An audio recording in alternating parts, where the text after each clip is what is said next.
Swimming, American swimming, a story of performance, success, involvement.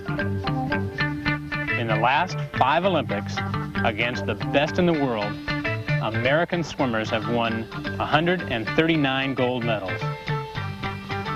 Taking part in those international triumphs has meant as much to me, probably, as anything I've ever done in my life. I'm Don Schollander. In 1964, I became the first swimmer ever to win 4 gold medals in a single Olympics. Each medal represented several thousand hours of my life. That's a long time and a lot of work.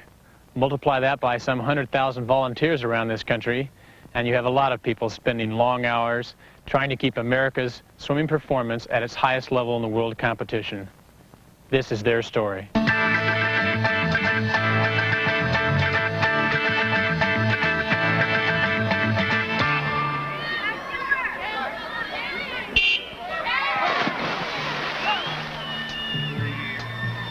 I really enjoy swimming so much that it's just part of me right now. Shirley Babashoff has held 12 world and 43 American records.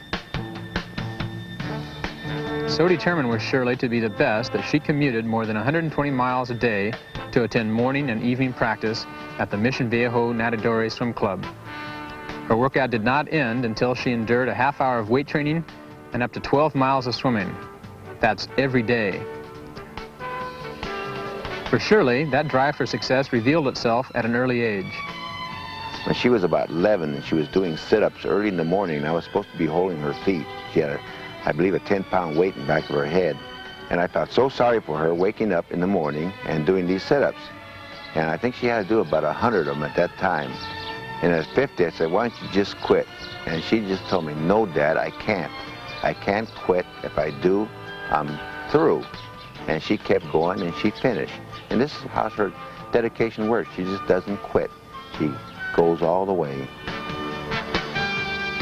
From Moscow to Montreal, Shirley Babashoff has won 98% of all the races she has entered. Many believe she is the best American female swimmer ever. For Shirley Babashoff and young athletes like her, swimming is a personal commitment. Unless you have done it, you can't imagine what it's like to swim up and down a pool 4 or 5 hours a day and then do it again tomorrow, and the next day, and the next. The most demanding training any athlete will endure. So what is the spark that ignites the burning desire necessary to become a competitive swimmer? For many, the first exposure to techniques is at one of the numerous AAU-supported clinics. Here, experienced coaches provide the basics, and these youngsters receive their initial contact with the sport.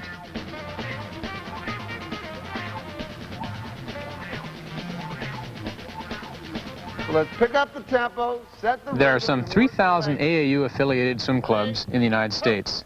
The instruction here is more sophisticated, geared for the competitive swimmer. Still a little bit up in front.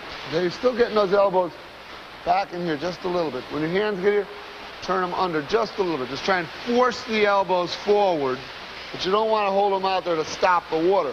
But don't release them so soon. This is the John E. DuPont Pool near Philadelphia. And from here, Coach Frank Keefe drills and directs a group of swimmers whose desire is to be the best. Freestyle. Ready? Hop. The intense competition between these swimmers in dual meets builds to a peak of individual performance at the AAU Long Course Championships. Here, reputations are at stake, rivalries reach their zenith, and records are constantly in jeopardy.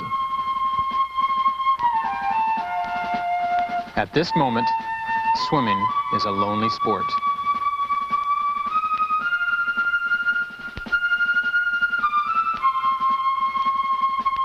Your sprints, your endurance, your tapering is over. You alone are in the spotlight.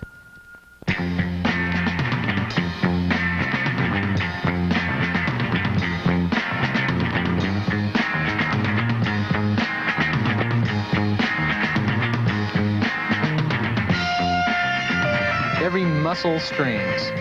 Your mind urges you on. Your body responds. Pain is ignored. Your strokes are smooth. Your splits are fast. You are swimming for a championship.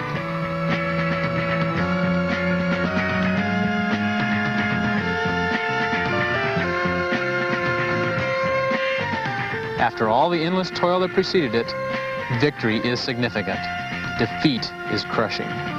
These are the AAU Nationals.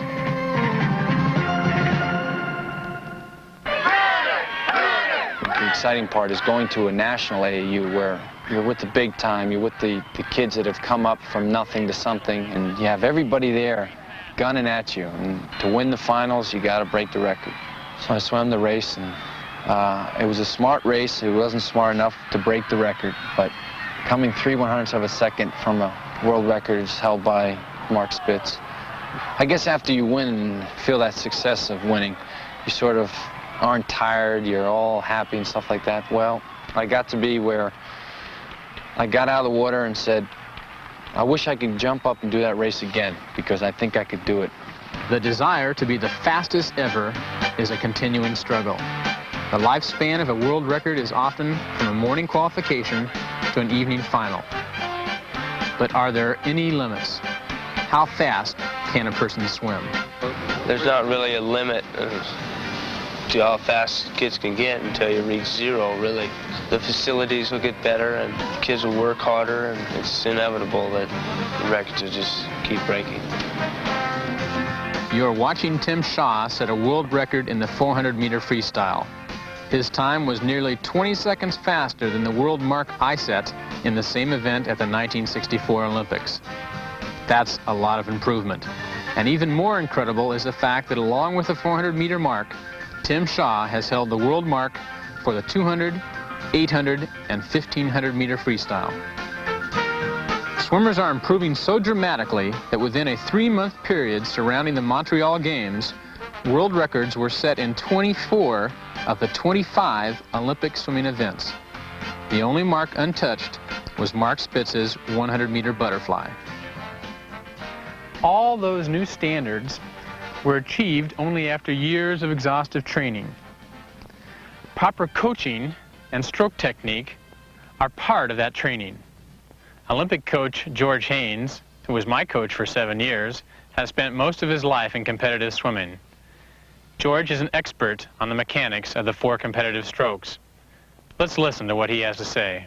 The pull in butterfly is much like the hourglass, where in the entry of the hands, it's about shoulder width, their thumbs down, the hands are facing out, the palms are pulling from the outside in, underneath the body, fairly close together, and pushing through, much like a freestyler. The breathing comes in as late in the stroke, much like breaststroke. Their hands are about in this position, the chin up, and get the forehead down so that's easy recovery of the arms. Butterfly swimming, a rhythm stroke, the most demanding of the 4 competitive strokes.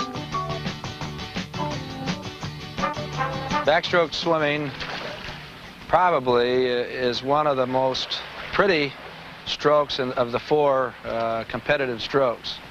And most of our top backstrokers use what we call a vertical recovery, where their arms are fairly straight on the recovery over the surface of the water. Their hand is going into the water with the little finger first, pulling with a straight arm until about the width of the shoulder, bending their elbow and pushing the palm of the hand through the water and down through the leg. The leg kick is much like freestyle. Your legs are used as a balancing factor in the stroke. If you have a swimmer who is tall and fairly long-armed and real strong-shouldered individual and quite flexible, generally they make good backstroke swimmers. At 6'6", Olympic champion John Neighbor is the perfect prototype of the rangy yet powerful backstroke swimmer. In breaststroke swimming, there are 3 or 4 fundamental phases of the stroke that we should try to remember. And the number 1 thing is that at the complete stretch and at the completion of each leg kick, the body should be in a flat, horizontal position with the forehead slightly down. And the second thing is that each breaststroker remembers to breathe as late in the stroke as possible. And what I mean by that is that the hand should be well into the stroke, the head coming up, and the chin on the surface of the water in about this position when the breaststroker takes the breath. If you have a nice late breath, the kick has a natural tendency to come up into a high position, and the feet are used as much like a hand when they go through the water. Olympic champion John Hinken shows the high kick, the late breath, and a smooth, flawless style. The breaststroke, a complicated yet precise stroke. Freestyle swimming is the fastest of the 4 competitive strokes. And I think the most important thing in freestyle swimming is the rhythm and coordination of the arm movement with the breathing. If you breathe on the left, as your hand goes in the water, you should turn your head and breathe through the mouth at about a 45-degree angle. And as the recovering arm or the breathing side arm comes over, that head should move back to the midline or to the middle of the body and not look at the arm as it comes over. In sprinting, you cut down on the breathing, and distance swimming, you're breathing every stroke. And it's important to breathe every stroke in distance freestyle. Her stroke may not be classic freestyle, but Shirley Babashoff attacks the water with a ferocity that spells success. No female swimmer ever has won more medals in Olympic competition than Shirley Babashoff. Believe me, coaches like George Haynes are vital to accomplished swimmers with Olympic aspirations. In fact, George Haynes was much more than just a coach for me. He was almost like a second father. He was that important. In the headlines, you see only the swimmer. But behind every competitor, there's been a coach and an organization to make it all happen. This is the AAU House, Indianapolis, Indiana, the nerve center for more than 100,000 volunteers, officiating and organizing, donating time and talent on a local and national level. Here's the backbone of the Amateur Athletic Union in action. Housewives, bank presidents, truck drivers, parents, concerned people who want to get involved.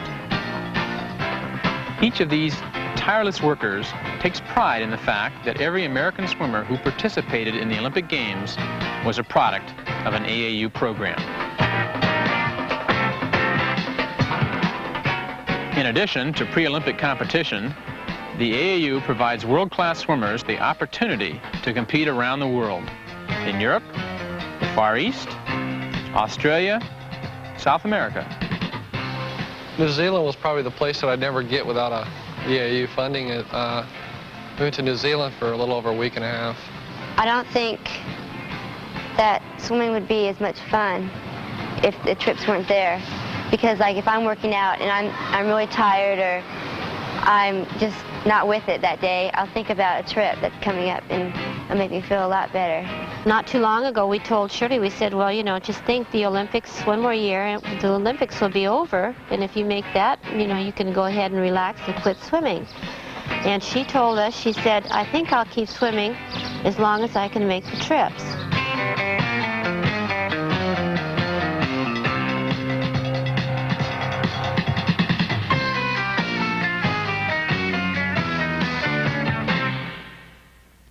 International exchange of ideas and training techniques, as well as regular competition with swimmers from other countries, are all vitally important methods of strengthening our own swimming program.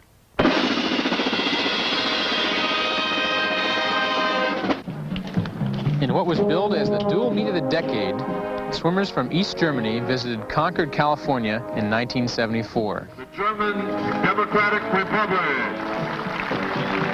A classic confrontation of two nations and most of the best swimmers in the world. Ladies and gentlemen, the men and women's team representing the United States of America. American and East German swimmers owned world records in 26 of the 29 events to be contested. It was East versus West in a struggle for swimming supremacy. but it was also a heartwarming display of international goodwill and friendship. Amateur sports helping to bridge the gap between differing cultures.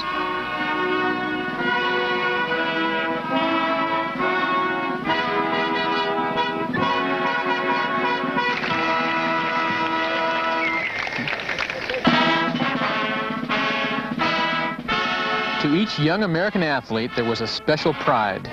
He was representing not only himself, but his country. And that spirit, that togetherness seemed to dominate the entire team, recalls John Neighbor. I think probably the most striking memory about the meet was the team unity, the national pride, and the spirit that went on in the events leading into the meet, and also the crowd participation during the meet. The entire team was just as thrilled as can be to be part of this national unity. Come on, John! Go! Go! A challenge of countries, but more than that, a quest for individual excellence. Can 18-year-old John Neighbor, in the biggest swim of his life, defeat East Germany's Roland Mathis, unbeaten in more than 7 years of backstroke competition? In lane number 3, the American record holder from the United States of America, John Neighbor. Neighbor had met the Olympic champion in 3 previous races and couldn't touch him. At no time in any one of those 3 races did I ever feel I had a chance, because he would sit right by me until the last half of the race, and then he'd just say, "Goodbye, John," and he'd turn on his kick, and I'd see his feet disappear behind my head. He's been doing that to competitors since 1967, which is before I even began to swim. Setting it up in lane 1, Mike Bottom of the USA. Lane 2, Mathis. The challenge will come from lane 3, John Neighbor, and in lane 4, Lutz Manja of East Germany. Coming up to 50 on the 200-meter backstroke. This is it between Neighbor and Mathis. He does something which is called jumping the turn. This is where he's going in even with someone, and then when the flags go overhead, most swimmers are looking at the flags and concentrating on the turn. Well, he usually takes this opportunity to pick up his kick and get a little extra push, so that when we come out of the turn, he's got half a body length on it. And this is so psychologically distracting to the other swimmers that they kind of lose their cool, and he just kind of goes. Well, coming off the second turn, we were both pretty even, and I jumped my turn, and I was ahead of him. And I knew he had jumped his, and when I had him off the turn, I began to say, "Hey, this is okay." And then when he made his move and it didn't work, I was Fat City, you know. 50 meters, opening up a slight lead of about 3/4 of a length. Neighbor is a big kid. He's 6'6", 18 years old, swimming for Ladera Oak Swim Club. And as they're coming to the final 50, John Neighbor opening up at least a length lead now. Neighbor is going to break the jinx if he can keep it up. It's John Neighbor opening up at least a length lead now. With about 25 meters to go, it's going to be John Neighbor beating Roland Mathis for the first time. Roland Mathis hasn't lost, as we said, in 7 years, but he's going to lose it now, as John Neighbor, after 2 unsuccessful tries, is going to win the 200-meter backstroke against Roland Mathis. And that's the way they finish. John Neighbor and Roland Mathis 1-2. John Neighbor had ended a 7-year dynasty. He is an extremely noble swimmer. He is as graceful in defeat as he is in victory. It took away from that, you know, I got him kind of a thing. It's more like, you know, I'm really sorry I had to do this to you. John Neighbor had emerged as an international ambassador of his favorite sport. That's Shirley Babashoff and East Germany's Andrea Eiffe as the duel between countries continues. Watch this spectacular race for home in the women's 200 freestyle.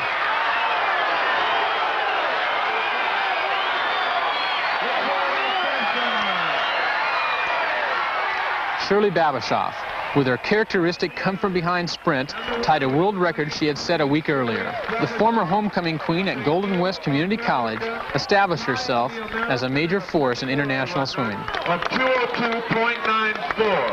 Congratulations, Shirley. In all, the U.S. men, led by Tim Shaw, placed first in every one of the 15 events, while the American team won the dual meet by a much larger margin than anyone predicted.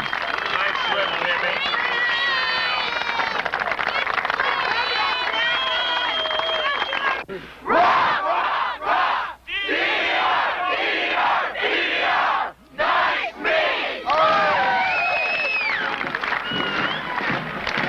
As one American swimmer told me, I couldn't understand what the East Germans said, but we exchanged sweatshirts.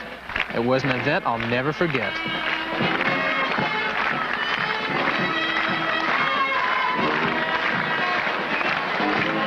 To everyone, the U.S.-German Democratic Republic meet was a splendid example of international competition at its finest.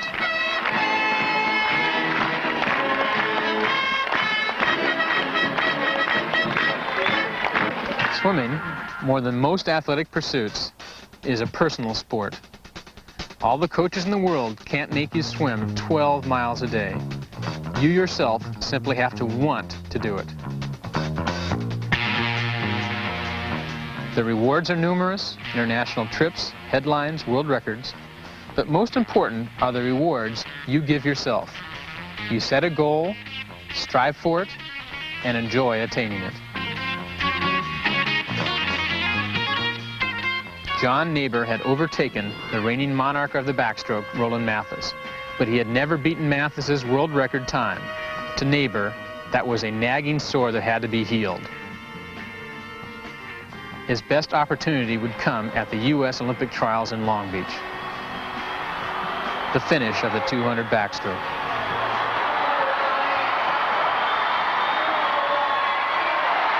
John Naber gets his world record.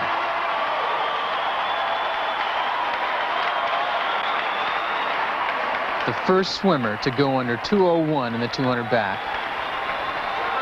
And John Naber has realized a lifelong dream, proudly wearing the smile of his first world record. I wanted to smile that smile. I wanted to have that in me. And I now know what it feels like, and it feels great. It feels really good. What did you think when you looked at the scoreboard? Hot dog. The Olympic trials are moments of agonizing desire and effort. 18-year-old high school senior Andy Cohen is a former world record holder in the 100 free. But now that doesn't mean a thing. 4 years of dreams and sacrifice are all showcased in one swim. You either make the Olympic team or you don't. That is pressure. The hard part's making the team. You have to make the Olympic team. And for the United States, that's the hardest thing, in the world before you even go to the Olympics. If I'm fortunate enough to make the Olympic team, to go on and, be an Olympic champion, or as much as I can do, for my country and for the people I, swim for, coaches and friends. Andy Cohen gave it all he had, but missed gaining a berth in the finals by 1/100th of a second. Disappointed, Andy Cohen would start again and put himself through more pain and more toil and chase a new goal, the Olympics of 1980.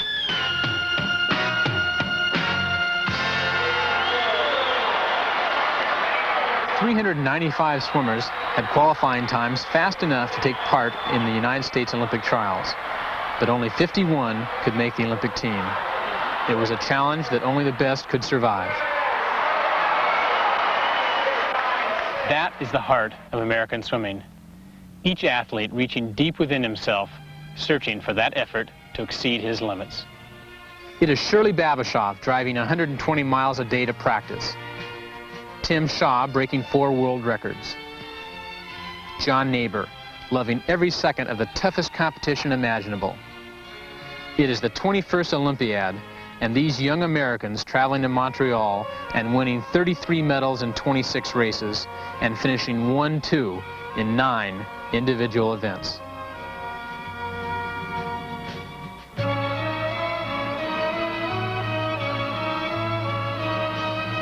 It is the involvement of every single AAU volunteer, every coach who has cared enough to guide a swimmer through the rough spots.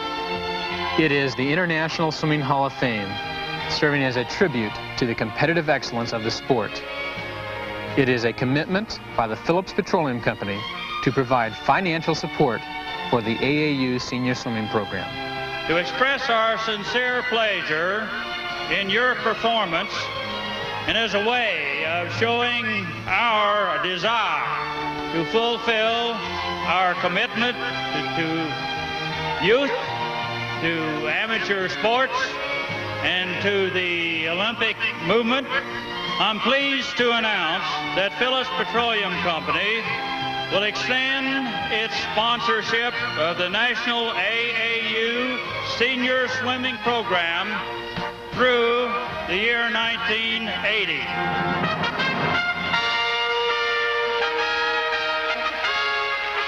Performance, success, involvement, a commitment by industry, guidance by the Amateur Athletic Union, and 165,000 registered swimmers willing to work their hearts out to be the best. That's the story of American swimming.